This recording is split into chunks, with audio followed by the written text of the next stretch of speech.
maths.com.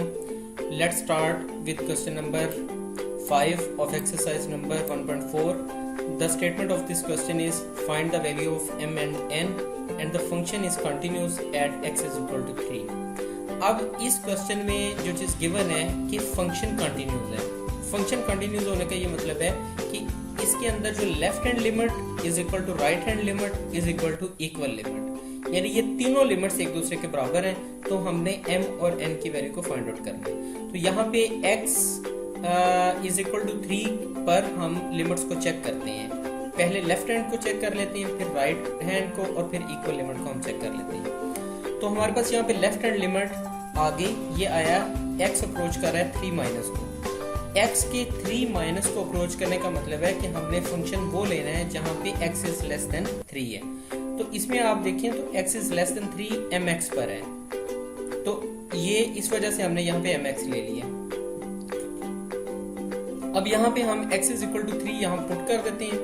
ये आ गया 3m, यानी लेफ्ट हैंड लिमिट इसकी आ गई 3m.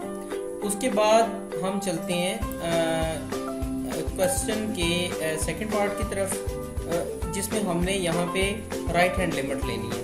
राइट हैंड लिमिट में हम x अप्रोच कर रहे हैं हमारे पास 3 प्लस को. तो हमने जो अपना क्वेश्चन है इसमें से वो फंक्शन लेना है जो कि जिसमें x इज ग्रेटर देन 3 है. तो वो फंक्शन हमारे पास है -2x प्लस 9. तो हम यहाँ पे -2x प्लस 9 ले लेते हैं. यहाँ पे x अप्रोच कर रहा है 3 को, सो यहाँ पे x की जगह पे हम 3 पुट कर देते हैं. ये आ जाएगा -2 into 3 plus 9, so -6 plus 9 and it is equal to 3. अब तीसरी जगह पे हमने इक्वल लिमिट लेनी है, यानी लेफ्ट हैंड लिमिट भी हमने ले ली, राइट भी ले ली. अब हमने इक्वल लिमिट लेनी है. तो इक्वल लिमिट के लिए हमने x इज इक्वल टू 3 वाला फंक्शन ले लेना है. तो x इज इक्वल टू 3 वाला फंक्शन इसमें है n. तो यहाँ पे हमारे पास आ जाएगा f of 3 is equal to n.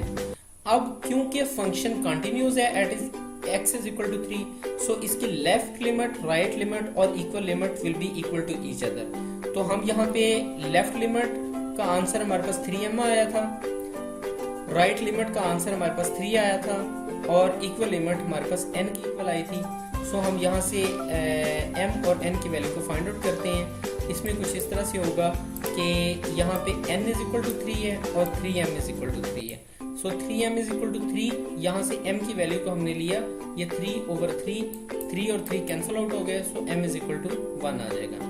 और यहाँ से n इज इक्वल टू 3, सो यहाँ पे m की वैल्यू 1 और n की वैल्यू 3 और n की वैल्यूज को ही हमने फाइंड आउट करना था. इसी क्वेश्चन के सेकंड पार्ट की तरफ चलते हैं. यहाँ पे हमने m की वैल्यू को फाइंड आउट करना है at x is equal to 4. तो x इज इक्वल टू 4 का ये मतलब है कि अब हम यहाँ पे भी एक लेफ्ट लिमिट लेंगे, एक राइट लिमिट लेंगे, और क्योंकि ये फंक्शन भी कंटिन्यूस है इसलिए ये दोनों लिमिट्स को हम इक्वेट कर लेंगे. तो यहाँ पे हमने लेफ्ट लिमिट ली. इसमें लेफ्ट लिमिट में ये है कि x अप्रोच कर रहा है 4 माइनस को. 4 माइनस का ये मतलब है कि x इज लेस देन 4.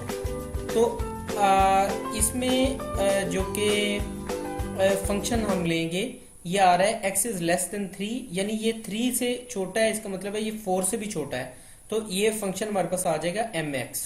ये mx यहाँ पे आ गया, इसमें x की जगह पे हमने 4 को पुट किया, सो ये 4m आ गया. Limit x approaches to 4 minus, ये हमारे पास 4m आ जाएगा. इसके बाद हम इसके अंदर राइट लिमिट को पुट करते हैं. इसमें ये x अप्रोच कर रहा है 4 प्लस को.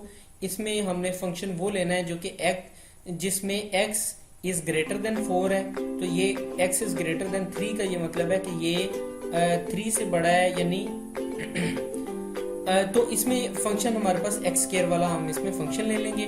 तो ये आ गया यहाँ पे x स्क्वायर. सो x की जगह पे हमने 4 को पुट किया, सो ये 4 का square that is equal to 16 आ गया. अब क्योंकि हमारा फंक्शन कंटिन्यूस है, सो इसके अंदर left limit is equal to right limit, so left limit is equal to ये लेफ्ट लिमिट जो है ये 4m की इक्वल है, राइट लिमिट हमारी 16 की इक्वल है।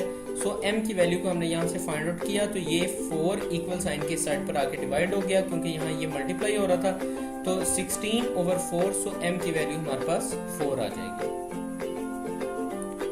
ये क्वेश्चन कंप्लीट हो चुका है। अगर आपको इसमें कोई कंफ्यूजन है तो आप हमसे कांटेक्ट करें। हमारा यूट्यूब चैनल अवेलेबल है, आप उसे सब्सक्राइब करें ताकि हमारी लेटेस्ट वीडियोस और अपडेट्स आपको मिलती रहें। Thanks for watching math he maths.